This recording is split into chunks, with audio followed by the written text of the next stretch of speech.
बिस्मिल्लाहिर्रहमानिर्रहीम रब्बिश्रह ली सदरी व यस्सिर ली अमरी वहलुल उक़दतम मिन लिसानी यफ़क़हू क़ौली। अच्छा, यहाँ पे देखिए लार्किन्स डेवलपमेंट कि लार्किन की डेवलपमेंट ये एज अ पोएट वो किस तरह का पोएट था और वो किस तरह की टोन में लिखा करता था और उसके ये सारी जो उसके माइंड के ऊपर इम्पैक्ट था आखिर वो किस चीज़ का था। सबसे पहली बात ये कि लार्किन जिस ग्रुप ऑफ पोइट्स से ताल्लुक रखता है उसको कहते हैं मोमेंट पोइट्स। मोमेंट पोइट्स जो हैं ये सारे के सारे एंटी वॉर पोइट्स थे। ओल्ड ट्रेडिशंस जो हैं उसको ये निगेट करते थे। एंटी रेवोल्यूशनिस्ट पोइट थे, यानी कि ये रेवोल्यूशंस के भी इवन खिलाफ थे। ये कहते थे कि इन लड़ाई झगड़ों का, इन वॉर्स का इंसान ना तो कौमें जीती हैं ना कुछ और होता है, बल्कि कौमें और ज्यादा पीछे चली जाती हैं। मोर ओवर आगे पीछे कौमों की तो खैर है, लेकिन जो इंसान के माइंड के ऊपर एक इम्पैक्ट होता है, उसके दिमाग में उस वायलेंस का जो इम्पैक्ट होता है वो बड़ा बैड होता है। ठीक है, तो ये सारी चीजें हम इसकी पोएट्री के अंदर देखेंगे। नंबर 2, वो मॉडर्न मैन की बात करेगा आपसे। ठीक है, वो ये कहेगा कि मॉडर्न मैन जो मैन है, जो कि आफ्टर वर्ल्ड वॉर 2 का मैन है, वो एक स्कैटर्ड और शैटर्ड मैन है जिसकी कोई फोकस सोच नहीं है।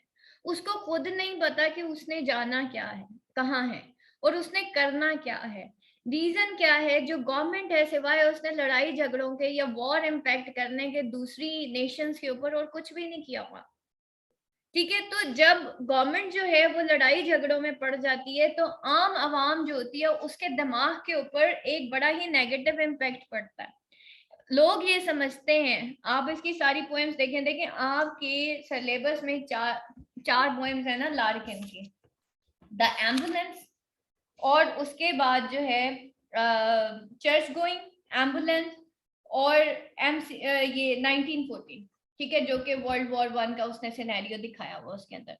अब इन चार पोएम्स के अंदर क्या है, what is church going and what is mister Bleaney and what are ambulances and what is 1914, 1914 first world war, उससे पहले का सिनेरियो उसने एक तस्वीर के थ्रू जो है वो शो किया है कि वो एक तस्वीर देखता है। अब इन चार पोएम्स के अंदर वो क्या चीज शो करता है। चर्च गोइंग, इंसान इनर स्पिरिचुअली डेड है।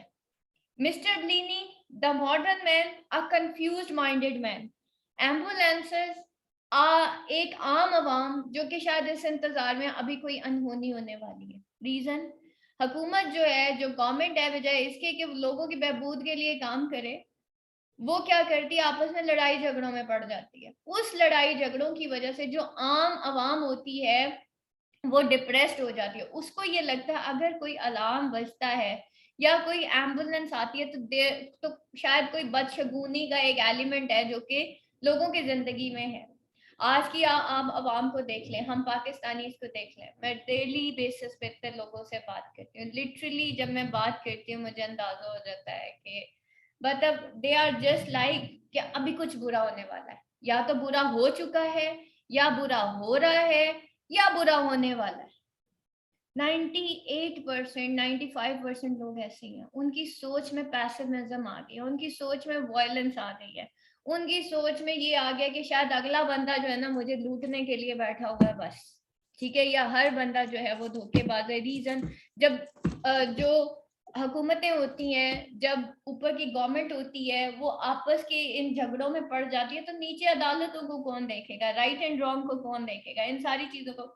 तो बेसिकली उन इन मोमेंट्स वर्ड ने इन सारी चीजों को नेगेट किया, बजाय इसके कि ये कोई रोमांटिक पोइट्री लिखते, द पोइट्री ऑफ इमेजिनेशन लिखते, इन्होंने रियलिस्टिक व्यू पॉइंट के ऊपर पोइट्री लिखी।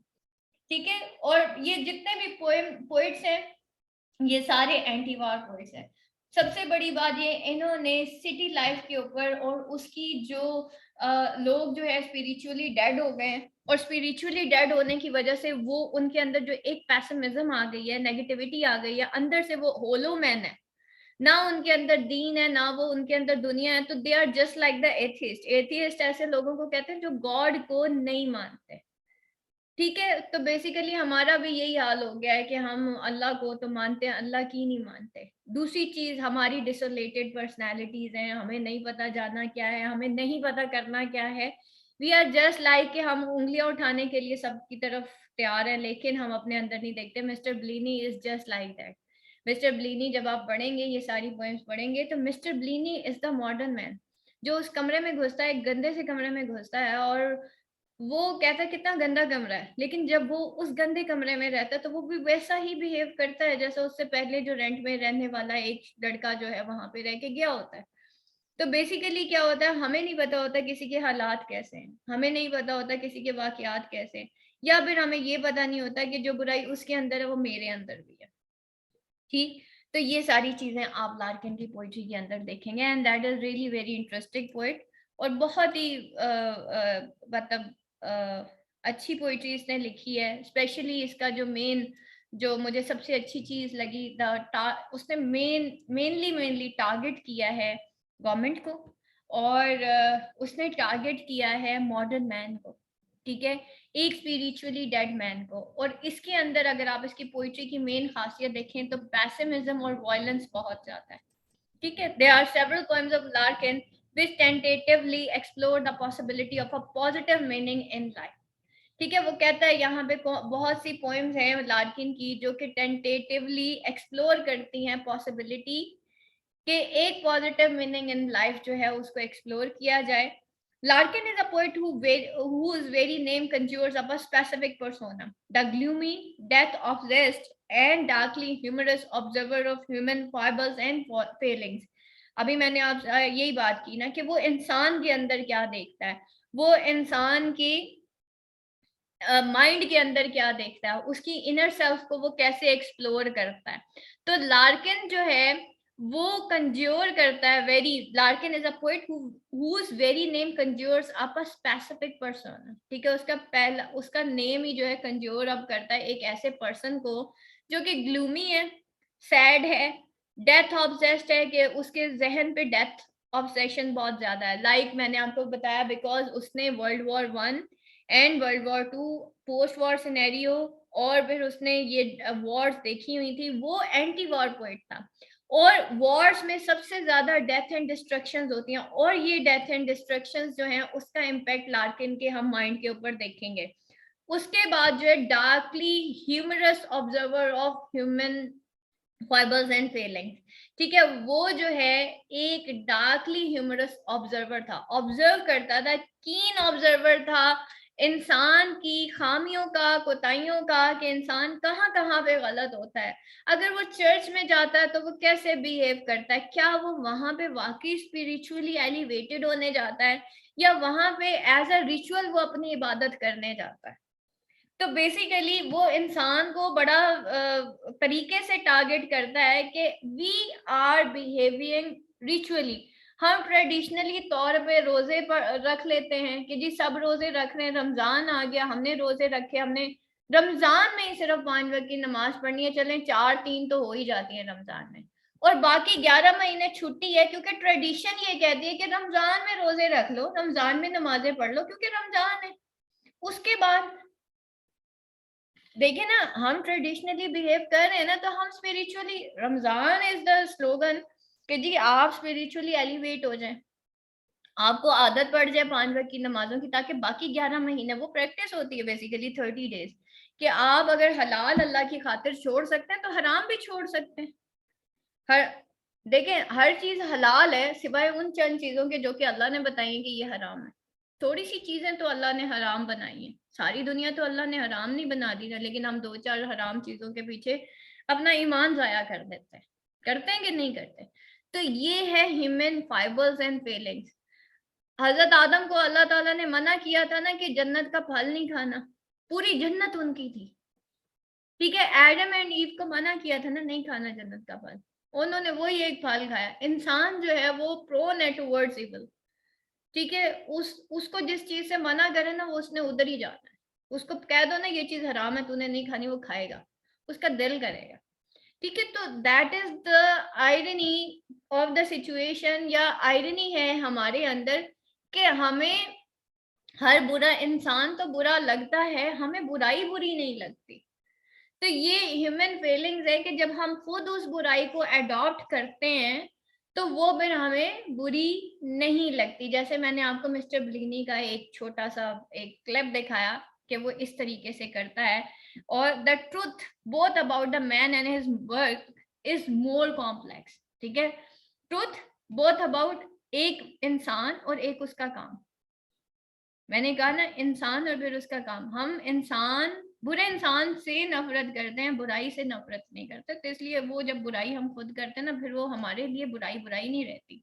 ठीक है, तो ये बहुत कॉम्प्लेक्स है। But the existence of the popular images point to Larkin is broader cultural influence beyond the world of poetry. लेकिन existence of popular images जो हैं वो क्या point करते हैं कि वो लार्किन के broader cultural influence को जो है वो point करते हैं, जो कि beyond the world of poetry है। उसकी जो personal reputation है sometimes suffered, ठीक है, particularly following the publication of his letters which reveals veins of right wing opinion, but he remains much loved for his piquant picture of lyricism and discontent as defined by Jean Hartley of Marvel Press.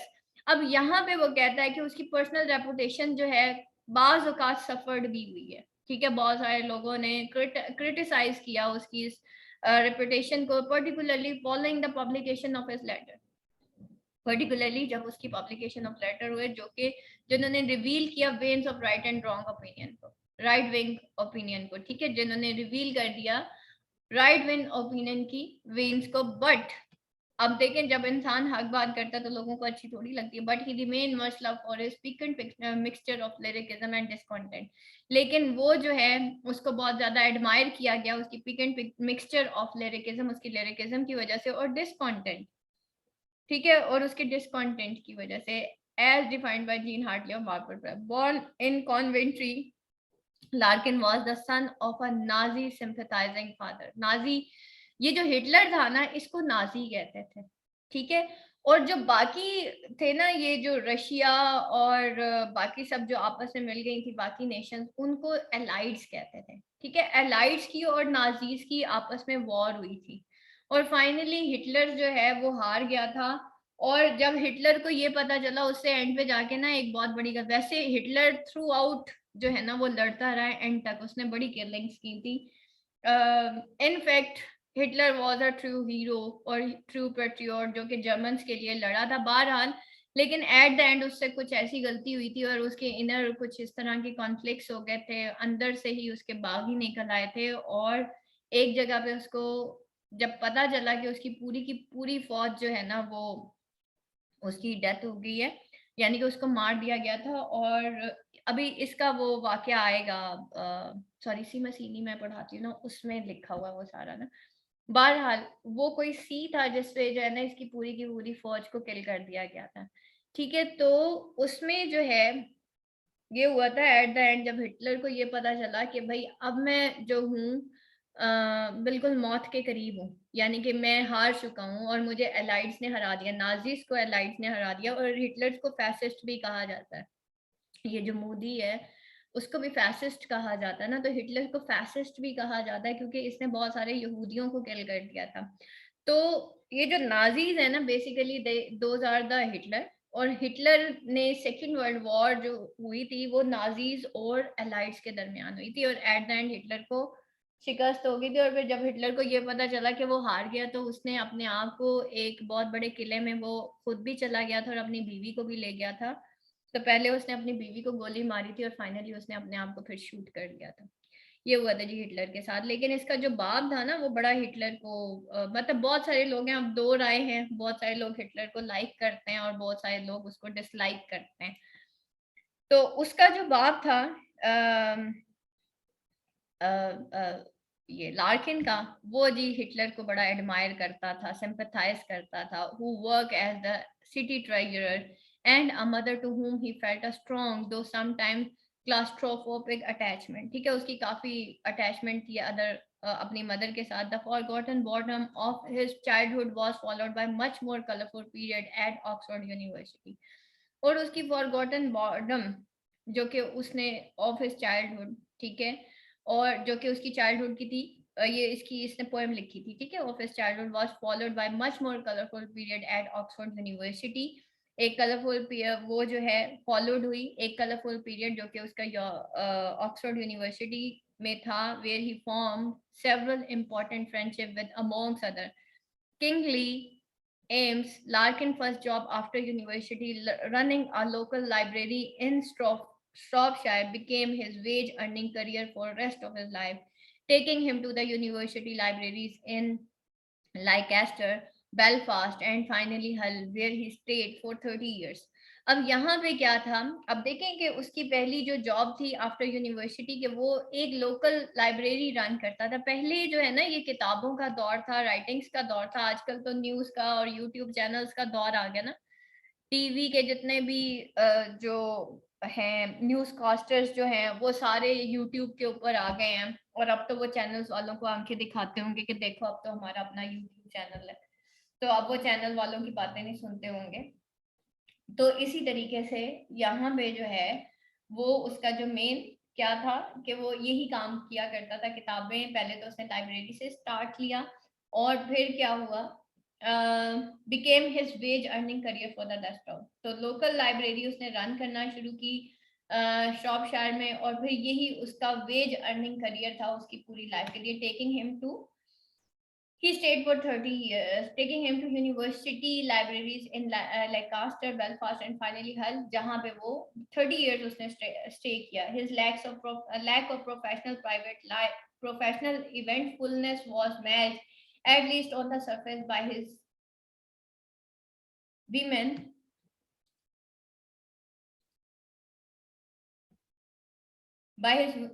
Larkin never married. ठीक है। अब क्या हुआ कि उसका जो lack of provincial eventfulness was match, ठीक है। और फिर at least on the surface by his private life despite several long standing relationship with women, Larkin कभी उसने बेचारे ने शादी कोई नहीं की। इनिशियली कहा ये भी जाता है कि लार्किन जो है ना वो एक गे था। Initially Larkin concentrated on writing fiction, producing 2 novels in 1940s. His first poetry collection, The North Ship, was heavily influenced by Yeats and did not yet present the voice for which he became famous. The mature Philip Larkin style, that of the detached, sometimes lugubrious, sometimes tender observer of ordinary people doing ordinary things. ठीक है। अब ये जो mature Philip Larkin style, जो कि बाज औकात क्या था, दैट ऑफ डिटैच, बाज औकात वो डिटैच था। डिटैच क्या होता है ये मैं अब आगे जाके आपसे पूछूंगी। आजकल आपका एक क्वेश्चन है डिटैच ऑब्जर्वर क्या होता है। मैंने आप लोगों को अमेरिकन लिटरेचर में ये बड़ा डीपली पढ़ाया था कि डिटैच ऑब्जर्वर, ऑब्जेक्टिव पोइट्री और सब्जेक्टिव पोइट्री क्या होती है। कल मैं आप सारों से ये क्वेश्चन करूंगी एट द एंड, बल्कि मैं आप सारों से पूछती हूँ कि व्हाट इज डिटैच ऑब्जर्वेशन और सब्जेक्टिव पोइट्री और ऑब्जेक्टिव पोइट्री क्या होती है। ठीक है, ये मैं अभी आप सारों से पूछूंगी। पहले तो हमने आर्टिस्टिक ऑब्जर्वेशन की बात की है ना टेड ह्यूज में। लार्किन के बारे में पूछूंगी डिटैच ऑब्जर्वर क्या होता है और ऑब्जेक्टिविटी क्या होती है, सब्जेक्टिविटी क्या होती है। ठीक है। समटाइम्स लग्यूरियस, समटाइम्स टेंडर ऑब्जर्वर, और बाज औकात वो जो है टेंडर ऑब्जर्वर होता है आम लोगों का डूइंग ऑर्डिनरी थिंग्स। ठीक है। बाज औकात वो बिल्कुल ही डिटैच ऑब्जर्वर हो जाता है, कभी जो है वो बिल्कुल ही एक एलीट क्लास शो करने लग जाता है अपने आप, और कभी वो आम इंसानों की तरह बिहेव करता है और आम इंसानों के बारे में बातें करता है। First appears in Jean Head. First appears in second collection, The Less Deceived, published 10 years later. The virtues of his poetic persona, its plainness and skepticism, came to be associated with the moment. The post-war generation of poets brought together in New Lines anthology of 1956. अब आएंगे जनाब the moment poet। सबसे पहली बात ये कि virtues क्या थी उसकी पोइटिक पर्सोना की, जो खूबसूरती थी उसकी पोइटिक पर्सोना की, उसकी प्लेनलेस, उसकी स्केप्टिसिज्म। स्केप्टिसिज्म कहते हैं शक्की एक तबीयत होना, सादा मिजाजी और फिर शक्की, came to be associated with the moment. ठीक है। तो वो जो है एसोसिएट हो गया एक ग्रुप ऑफ पोइट्स के साथ जो कि post war generation of poets थे, जो कि brought together in new line anthology of 19। New lines ये एंथोलॉजी, एंथोलॉजी किसे कहते हैं, किसे कहते हैं जी एंथोलॉजी? कल बताया था। What is anthology? बेटा एंथोलॉजी किस किताब को कहते हैं? एंथोलॉजी एक ऐसी किताब को कहते हैं जिसमें, हाँ जी मारिया, छोटी छोटी लिखी जाती है, जिस बुक में छोटी छोटी डिफरेंट बहुत सारी पोएम्स लिखी जाती है। हाँ, जिसमें डिफरेंट पोएट्स की कलेक्शंस या डिफरेंट पोएट्स की पोएम्स को एक बुक के अंदर कंप्राइज कर दिया जाता है, उसको कहते हैं एंथोलॉजी। जैसे आपके पास बच्चों की राइमिक पोएम्स होती है ना, तो राइमिक पोएम्स के अंदर डिफरेंट राइटर्स की पोएम्स लिख दी जाती हैं, उसको एंथोलॉजी कहते हैं। ठीक है, तो न्यू लाइन्स के अंदर ये क्या था? एंथोलॉजी, न्यू लाइन्स एंथोलॉजी थी ऑफ 1956। और इसके अंदर किन की एंथोलॉजीज थी? The moment, the post war generation of poets. ठीक है, उनकी एक एंथोलॉजी न्यू लाइन्स के नाम से हमारे सामने आई, जिसके अंदर इन पोएम्स को कंप्राइज किया गया। Two more collections followed by at similarly length intervals.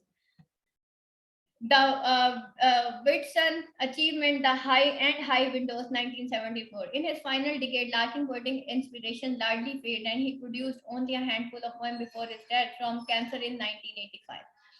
This loss of inspiration was one of the reasons he turned down the post of poet laureate offered to him the year before his death, though the fact he was first choice for it underlines the high regard in which he was held despite his slight output.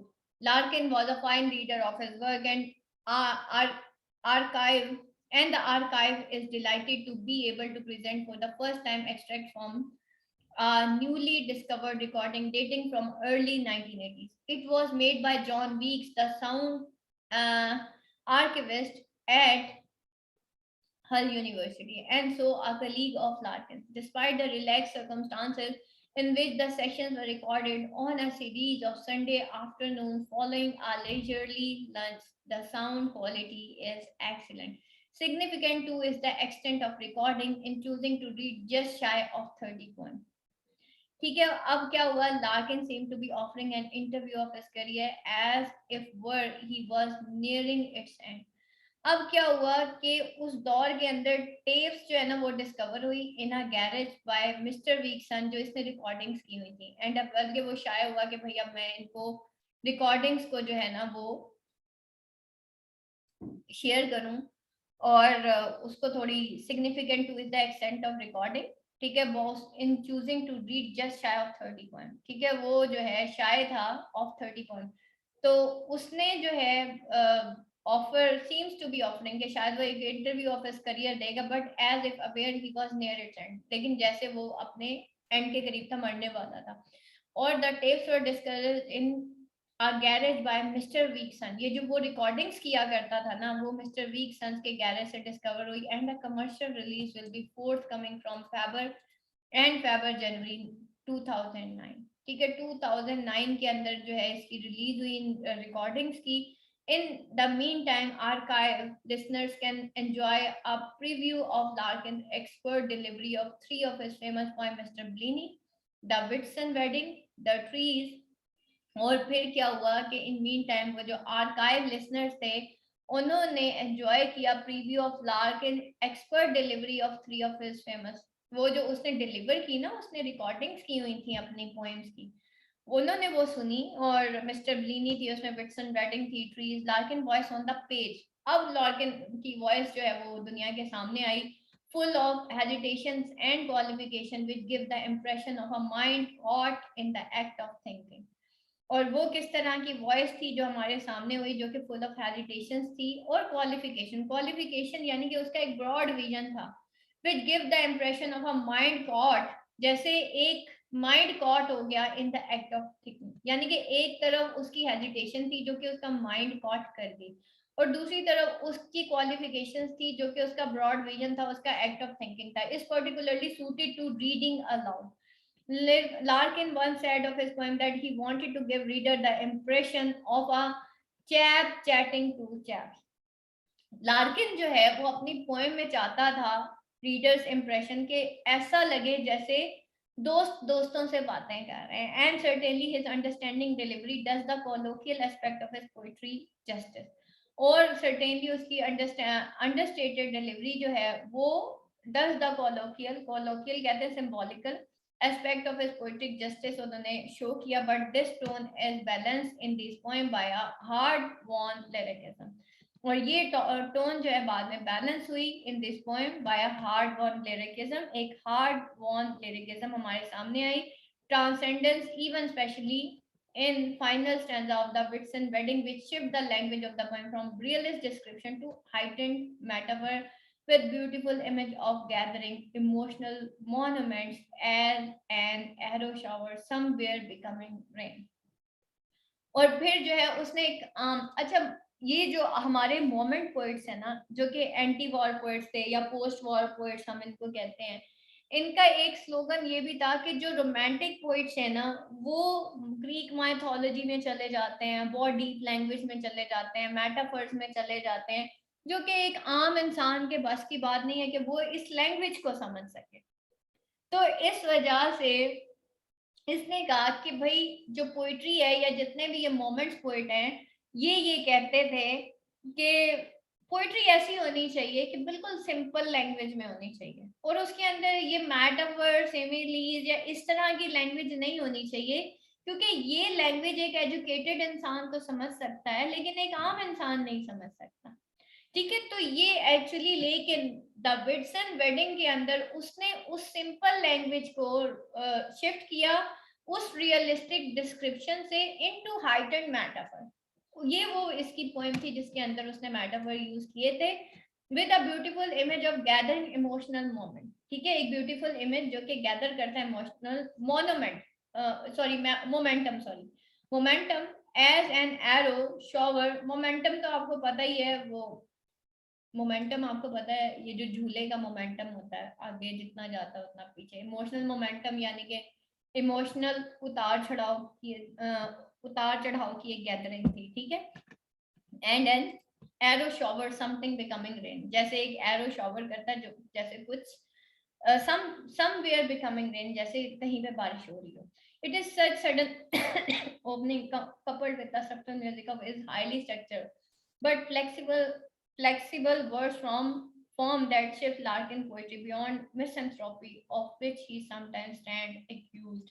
और Larkin की poetry जो है वो beyond misanthropy थी, of which he sometimes stand accuse के, जो जिस पे उसको बाज औकात उसको एक्यूज किया गया कि ये भी मिसंथ्रोप है, यानी कि इंसानों के खिलाफ लिखता है। ठीक, तो यहाँ पे ये बेटा आपका एक क्वेश्चन कंप्लीट हो गया, इसके पॉइंट्स बना लीजिएगा, आगे अभी आप लोगों के क्वेश्चन आने। क्वेश्चन मेरा ये था, हाँ जी जी बताएं क्या होती है डिटैच ऑब्जर्वर, क्या होता है भाई? माइक ऑन करें, क्या होता है?